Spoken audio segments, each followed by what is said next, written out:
We're on our way to the Women's March in Chicago in Grant Park.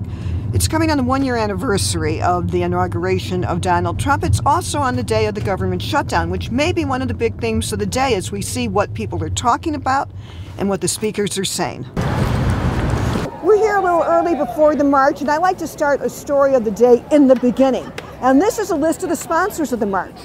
You can see it is heavily union, politics, and some institutions. One thing I just want to quickly point out, the Pritzker campaign is sponsoring it.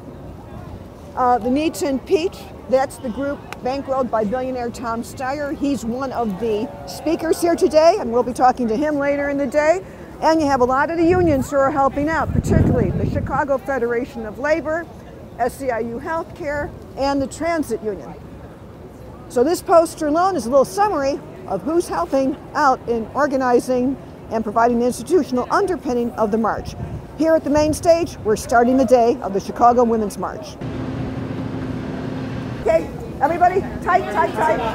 I'm now with Faces for Radio, who is Chicago's only, we think, all-female a cappella group, and they're going to give us just a little sample of what they'll be singing today. So ladies, hit it. So papaya da do papaya bo papaya da do do. So papaya da do papaya bo papaya da do. From the Chicago Sun-Times. I'm the Washington Bureau Chief. One of the things we're doing is organizing people under the age of 35, which is the largest age group in the United States, bigger than the boomers, and who turn out at a fraction of the rest of our citizens. We are going to be organizing and engaging them to try and get them to turn out like everybody else and have the broadest democracy. And I've said I'll spend $30 million just on that. That's just, but you know, we're going to do a bunch of things, and I haven't put a number on everything. We're going to continue in our effort to try and impeach the president. We have 4.4 million people who've signed up for that, and we have tens of thousands adding their names every single day. So, you know, the march to November 6th is going to be every single day from here on out, flat out. When we started on October 20, 2017, there were 2 people for impeachment in the House of Representatives. That's up to 66. It would be more I know that the insiders in Washington, the people who are supposedly the leaders don't like it. They don't want us to mention it. All the American people are for it, but the leaders in Washington want to keep it quiet. I don't know why. The fact of the matter is, we have a dangerous president who's attacking the American people and our democracy, and we need to get him out. We're speaking just hours into a government shutdown. We don't know how this day will unfold. Even though we're in Chicago, Congress is meeting in Washington to see if they could figure it out. What's the impact of the government shutdown right now? What we're seeing, the Republicans control the White House. They control both houses of Congress. They're dysfunctional. They have no idea what they want to do, and they can't keep it together. That's nothing new. My point on this has got to be, of course we're resisting them because they keep attacking the rights of the majority of Americans, including every woman in the United States.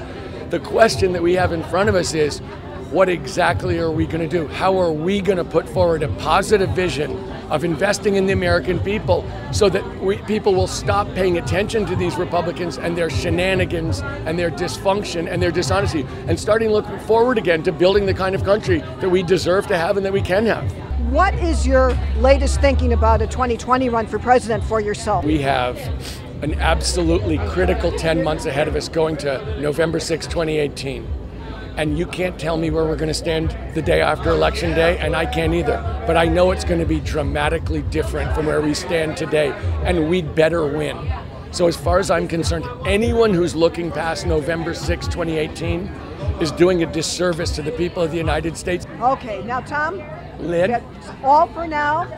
It's good to meet you. It's nice to meet you. And I'm sure as this... It's kind of hot here in Chicago. I'd thought it would be a little cooler. It's kind of hot. I'm used to it. When you look at local races, county board, general assembly, you've had a 39% increase in women filing to run for office. There are 3 open seats on the county board. All of them have female candidates who are actually the leading contenders. So I think, for me, the future's local. You can talk about federal, and that's great, but you got to start changing things on the ground. And what I think matters about this, we all know the math.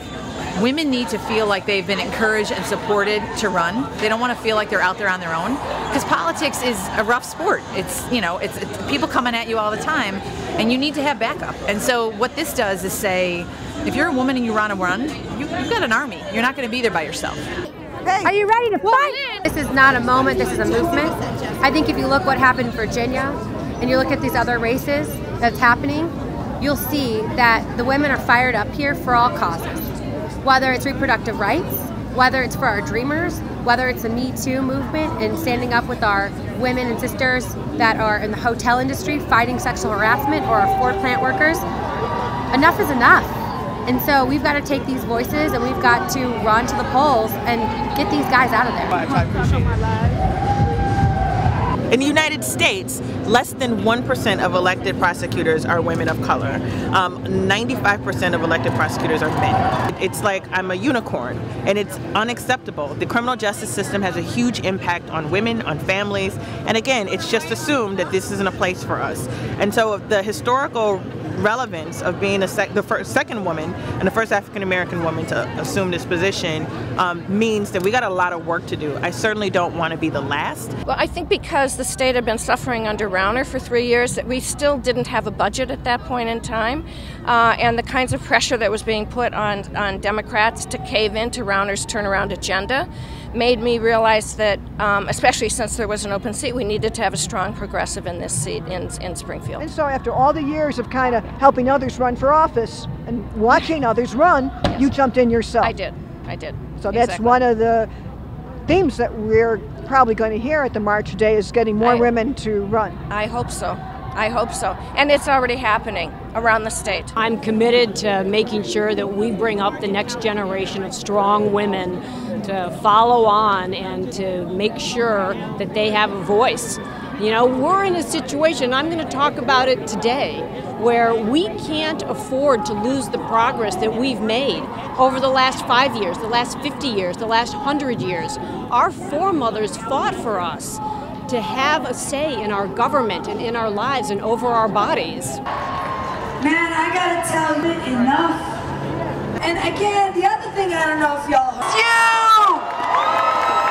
Be who you are! So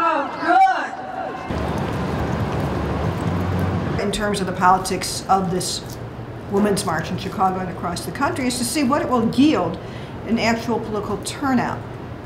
I would be looking to see if registration is jumping in the Democratic areas of Illinois, and we'll know that soon because there's a March 20 primary and registration drives are going on right now. You know, nationally, we're speaking at a time where there is a shutdown that may or may not end soon, and the rise of the Me Too movement. All that has to be channeled, if it means anything politically, into seeing people vote more. We'll compare Democratic registration to Republican registration. There might be things out there, and I know we've been talking a lot in this today about Democrats because the march in Chicago was primarily a Democratic event, but don't forget that the Trump administration is where they are today because they have motivated and energized Republican voters. So you have to kind of look at the whole picture, which I'm going to try to do in the days and weeks ahead, kind of using the Illinois primary as a test of what may lay ahead.